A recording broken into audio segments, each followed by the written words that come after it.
doon, yun din ang itinuturo dito. Kulang lang tayo sa pag-aaral. Amen? Purihin po natin ang ating Panginoon. So kailangan, dapat pala itinutuwid din natin yung mga ganon. Kasi mga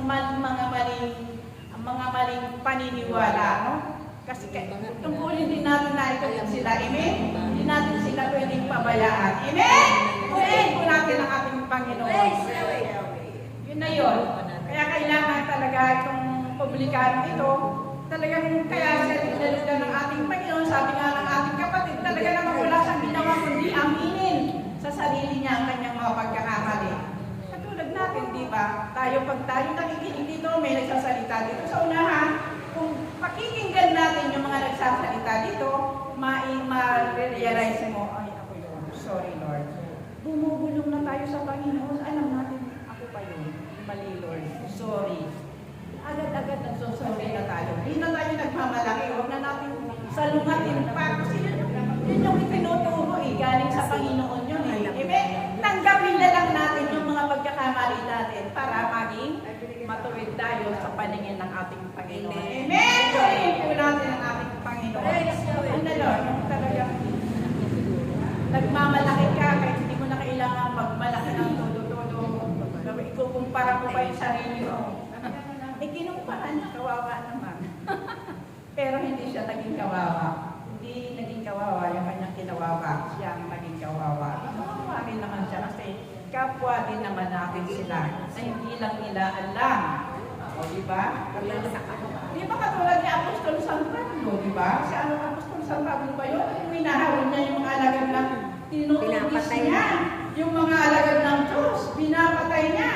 Kasi, maling aral yung narinig niya. Ay masyado siyang tapat doon sa narinig niya, sa aral na narinig niya, naging tapat talaga siya. Salamat sa Diyos dahil nadapa ba siya? Nadapa? Natauhan siya. Nakita niyo nga yung katotohanan. Yung palang inuusig niya, yung pala yung mabuti. Amen! Purihin natin ang Panginoon. Yung pala, yung tama pala. Kaya huwag tayong maging mayabang.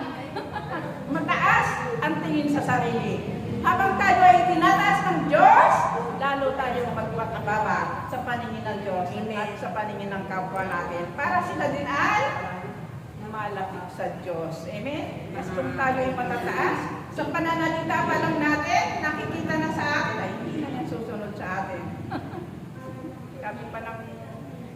Sabi nga nung narinig ko kanina, yung nagsishare lang siya. May isang isi-share ko lang kasi parang nagandahan ako dun sa share niya. May lang naman. Ang sabi, may mga estudyante raw. Siyempre, share, may teacher, ay magsusulit, mag-exam. Nung nag-exam na sila, kailangan nang basahin ng teacher yung mga resulta ng exam. Tinawag niya yung isa. Pinunan niya yung isa. Halika, tumayo ka, sabi ganyan. Ikaw ay, nakuha mo ay 97. Hindi napakataas.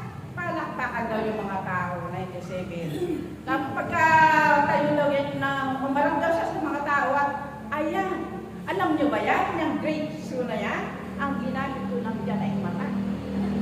E di lalo na kung ginamit ko pa yung utak ko. Nagyabang na siya, mayabang, nagpakataas siya. Kaya, tapos mamaya-maya daw, i-announce yun na.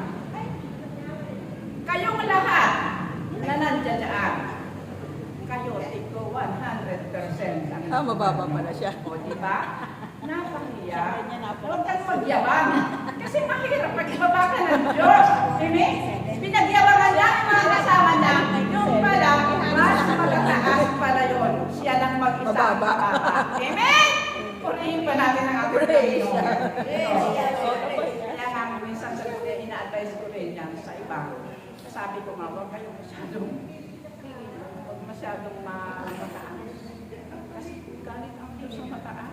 Sino bang matutuwa sa mayaman? Nagmamataas. Nagmamalaki. Kasi si Lord naman, sabi nga ng ating kapatid, wala tayong maitatago sa ating Panginoon. Alam na alam niya yung puso, iniisip natin. Kung ikaw ay nagmamalaki, o kahit hindi ka nagsasalita, nagmamalaki ka naman sa sarili mo lang, nagkakasala ka pa rin sa ating Panginoon. Amen? Purihin po natin ang ating Panginoon. Hallelujah.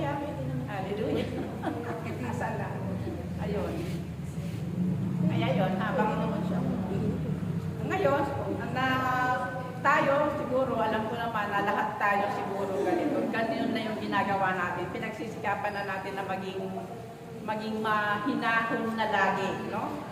Kahit galit na yung kaharap mo, pinapagalitan ka, maging mababa ka pa rin. Lagi natin isipin yung pinag-aralan natin. Ang kaaway mo ay hindi tao, kundi masamang espiritu. Amen? Kaya ang gagawin mo, may nang-aaway sa'yo, ay di tama, ipagdasal mo na lang siya kasi hindi naman niya alam yan. Amen? Pag-ibig pa rin ang ipadama natin doon sa mga taong lalong galit sa atin, nagagalit.